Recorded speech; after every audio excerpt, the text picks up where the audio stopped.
প্রবাসী মা ও বোনেরা। পাহাড়ি ও বাঙালি সব সম্প্রদায়ের মানুষকে সাথে নিয়ে একটি বৈষম্যহীন ও সমৃদ্ধ নতুন বাংলাদেশ গড়ার আহ্বান জানিয়েছেন খাগড়াছড়ির বিএনপি মনোনীত প্রার্থী ও জেলা বিএনপির সভাপতি ওয়াদুদ ভূঁইয়া।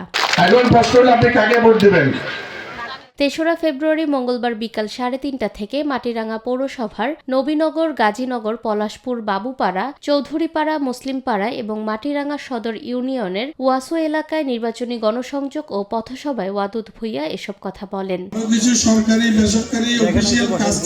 তিনি আরও বলেন, বিএনপি ক্ষমতায় এলে পাহাড়ের উন্নয়নের পাশাপাশি সবার নিরাপত্তা নিশ্চিত করবে, তাই সবাইকে ঐক্যবদ্ধভাবে ধানের শীষে ভোট দিতে হবে। এছাড়াও রাস্তাঘাট থেকে শুরু করে অত্র খাগড়াছড়ির জনসাধারণের ভাগ্য উন্নয়নে বিএনপি সরকারের অবদান ছিল অনস্বীকার্য।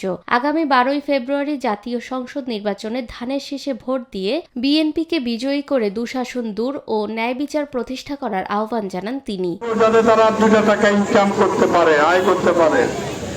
যুব ছাত্র সমাজ, যুবক যুবতী, ছাত্র ছাত্রীদের জন্য আমরা প্রকল্প নেব, যে প্রকল্প দিয়ে তারা ব্যবসা বাণিজ্য, পড়াশোনা ইত্যাদি করতে পারে এবং মা বাবার বোঝা হয়ে না দেখতে হয়। নারীদের জন্য আমরা প্রকল্প নেব। আমাদের যারা ওলামা একরাম, ইমাম মুয়াজ্জিনের ভাতার ব্যবস্থা করা হবে। ওলামা একরামদের জন্য আপনার বিভিন্ন প্রকল্প হাতে নেওয়া হবে।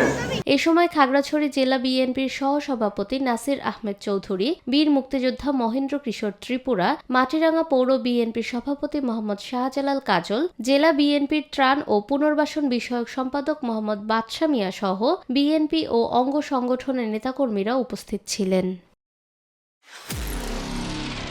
নিরপেক্ষ, সত্য প্রকাশে আপোষহীন।